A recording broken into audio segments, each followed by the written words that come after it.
Hi guys. Chapter 26, Mr. Kermit.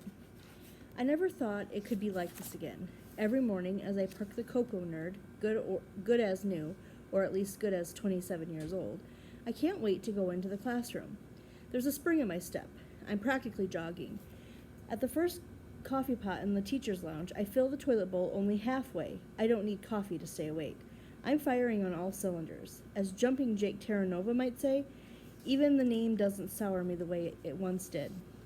I'll never be able to forgive the cheating scandal, but there's no denying the role Jake played in turning the class around. The class. Just the thought of them sends a jolt of electricity up my spine. Who could have guessed that the rejects of the whole district would turn out to be exactly what I needed? The Unteachables. Well, not anymore. Oh, sure, they are better students in this world. Okay, there are a lot better students in this hallway, but comparing what they've become to what they started out as, it's clear that something very special is happening. And their teacher has to believe in something I haven't believed in for a long time, myself. It was the state science assessment that did it for me. There was a moment at the beginning, Parker in his usual pose, hunched low over his exam booklet, staring as if trying to see inside the individual molecules of paper.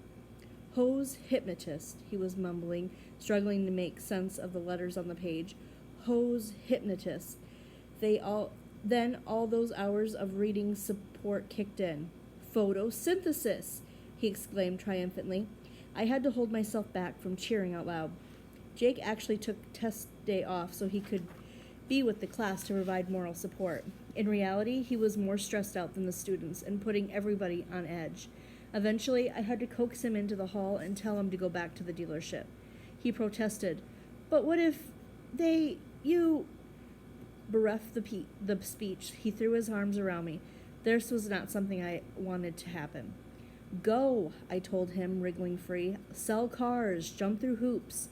"You're the best teacher ever," Jake declared emotionally. "I'm so sorry I did, the thing." Goodbye, Jake. More memories of that morning, looking out over the students, and suddenly the whole room was blurry because my eyes were filled with tears. Just like they dove into the river because they thought I was drowning, they dove into this, and they did it for me. They had no way of knowing my job was on the line. That made it all the more impressive. I said this was important, and the kids took my word for it. They even studied. As I walked between the desks, peering over their shoulders, the scratch of number 2 pencils filling in ovals made my heart swell to bursting. I knew it then, and the feeling has only gotten stronger since. I love these students. Parker, Aldo, Elaine, Barnstorm, Raheem, Mateo, and Kiana, who it turns out isn't even really in this class, or any class. That's my fault. I'm the one who never bothered to glance at my own attendance list long enough to realize that my top student wasn't on it. How blind I was, how burned out and detached. On the other hand, who expects a kid to come into a school she isn't signed up for? Her stepmother straightened everything out, Christina Vargas explains at our meeting the week after the test. Kiana's only here for a couple months, and the registration process was too much red tape. So she blundered into a class and figured she'd be gone by the time anybody figured out that she didn't belong. It's ridiculous, but almost understandable. My cheeks get hot. I suppose that doesn't make me look very on top of things. We're all at fault, the principal says kindly. I had her progress report right in my hand. I remember struggling to put a face to the name, but I never took it any further. Well, I'm not sorry it happened, I go on. She's a fantastic kid and a brilliant student. Look at her score on the exam, 96. She sets a positive example for the rest of the class. My voice trails off. Christina's face has turned ashen. I take a guess at the reason. Are you moving her? Because her science scores prove she doesn't belong with these kids? I'm not moving her, she replies grimly.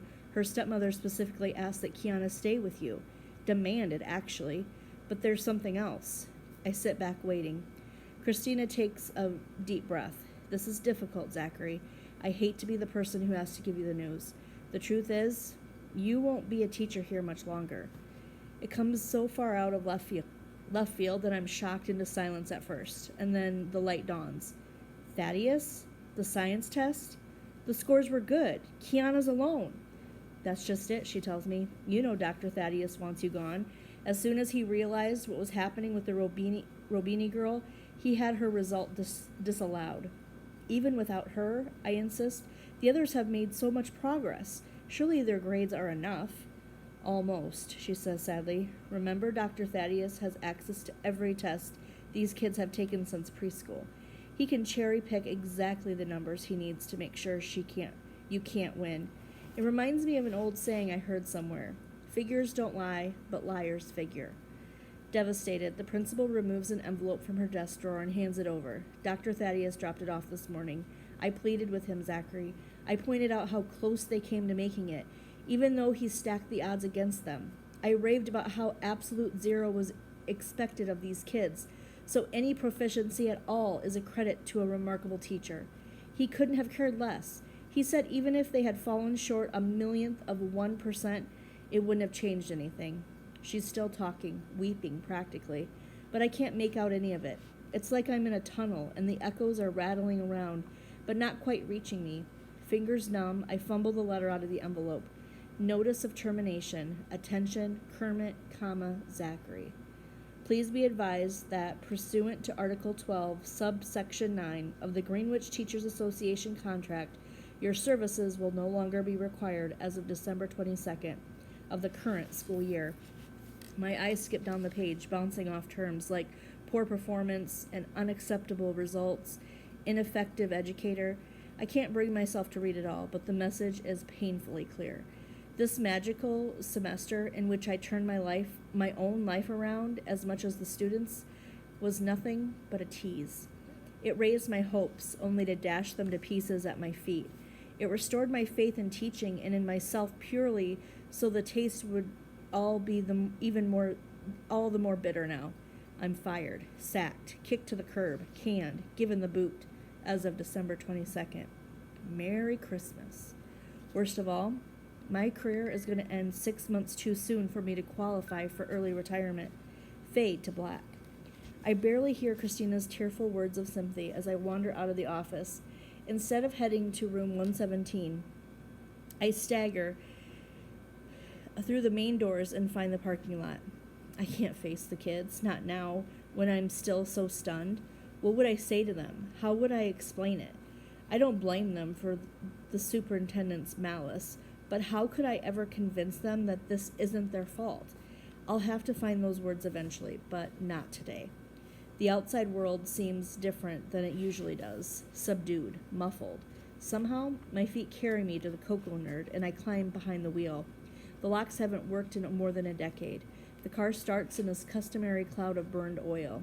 Outside, it begins to rain, and I activate the lone functioning wiper. Too bad it isn't the one on the driver's side. I squint through the water-spattered windshield. At least it's forcing me to watch the road. Otherwise, I'd probably wrap the Cocoa Nerd around a telephone pole. At the entrance of the parking lot, I signal left and press the gas. There's a loud pop, followed by a clatter, and everything goes quiet. I try the key a few more times, nothing. Not even a feeble attempt to catch. The turn signal clicks once more, and then it dies too. I get out of the car and open the hood. To my amazement, nothing's there. On closer inspection, I spy the motor lying on the pavement next to the battery, the radiator, the transmission, and the lot of other stuff that used to be attached to the car. Over a quarter century up with the Cocoa Nerd, and I thought I'd seen it all. Wrong again. This is the ex-Cocoa Nerd. It's raining harder, and I'm getting soaked. There's probably something I should be doing, but what? Call a tow truck? Why? This heap of scrap metal isn't really a car anymore. Inform the school that their driveway is blocked? They'll figure that out sooner or later. I flip up the collar of my jacket and start walking toward home. All right, that was chapter 26.